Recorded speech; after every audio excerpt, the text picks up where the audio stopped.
후쿠시마 오염수 방류와 관련해 IAEA의 최종 안정성 평가 보고서가 내일 공개될 것으로 보이는 가운데 여야는 여론전 수위를 한껏 끌어올리는 모습입니다. 네, 먼저 국회 취재기자 연결해 보겠습니다. 임혜준 기자. 네, IAEA 보고서 공개를 목전에 두고 여야도 결과를 주시하는 분위기입니다. 여야는 여론전 수위도 끌어올리고 있는데요. 국민의힘은 오늘 오후 정책의총을 열고 후쿠시마 괴담 대응을 위한 방안을 논의합니다.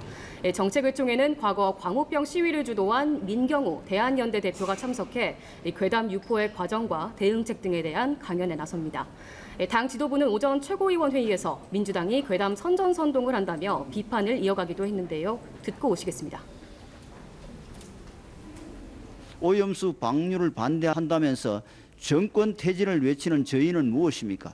국민의 건강과 생명을 지킨다는 것은 모두 핑계에 불과합니다. 네, 국민의힘 김병민 최고위원은 민주당 소속 김영주 국회 부의장이 본회의 도중 일본 북해도 골프 여행 관련 사적 문자를 주고받은 것과 관련해 일본 때문에 온 세상이 망할 것처럼 정치 선동을 하면서 뒤로는 일본 여행 산매경에 빠져 있다며 대국민 기만쇼라고 비판을 이어갔습니다. 최근 수산시장 수조 속 바닷물을 떠마셔 야당 비난의 대상이 된 김영선 의원은 아침 라디오에서 튀겨지는지 뇌송송이 되는지 보라며 먹어본 것이라고 말했습니다. 반면 주말 대규모 장외 집회를 이어가는 민주당은 이번 달을 오염수 대응 분기점으로 삼고 방류 저지를 위한 총력 대응을 예고한 상태입니다. IAEA 보고서에 대한 불신감을 드러내기도 했는데요. 들어보시겠습니다. IAEA 보고서는 객관적 보고서이기보다는 일본 맞춤형 보고서일 우려가 크고 과학적 보고서이기보다는 정치적 보고서일 우려가 크다는 것이 모든 사람들의 생각입니다. 네, 동시에 정부를 향해서도 이 방류에 대비한 대응책이 마련됐는지 따졌는데요.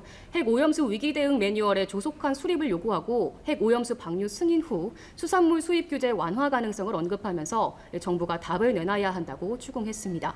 민주당은 앞서 김기현 국민의힘 대표가 후쿠시마 오염수 방류 철회 결의안 등을 강행 처리한 야당을 향해 마약에 도취된 것 같다고 비난한 발언과 관련해 국회 윤리위에 제소하기로 결정했습니다.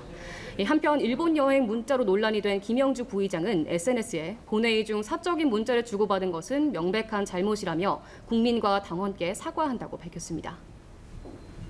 네, 임 기자, 내년 총선을 앞두고 선거제 개편을 위한 여야 협의체도 구성이 됐다고요? 네, 그렇습니다. 여야는 선거제 개편 논의를 위한 4인 협의체 구성을 알렸는데요. 4인 협의체에는 여야 원내수석 부대표와 국회 정개특위 여야 간사 의원들이 참여합니다. 오늘 오전 국회의장 주재로 만나 발족식을 가졌는데 오늘 회의에서는 선거제 개편에 대한 각 당의 기본적인 입장을 공유하고 대략적인 합의 목표 시점을 언급했습니다. 김지표 국회의장은 내년 총선을 위해선 아무리 늦어도 7월 중순까지는 선거법 협상이 마무리되고 이후 정개특위를 거쳐 8월 말까지 끝내야 한다고 주장했습니다. 다만 전망은 밝지 않습니다. 앞서 김기현 대표가 띄우고 여당이 당론으로 정한 국회의원 정수 10% 감축 등에서 여야 간극이 큰 상황인데요. 실제 개편 데드라인 설정이나 합의점 도출까지는 여전히 진통이 예상됩니다. 지금까지 국회에서 전해드렸습니다.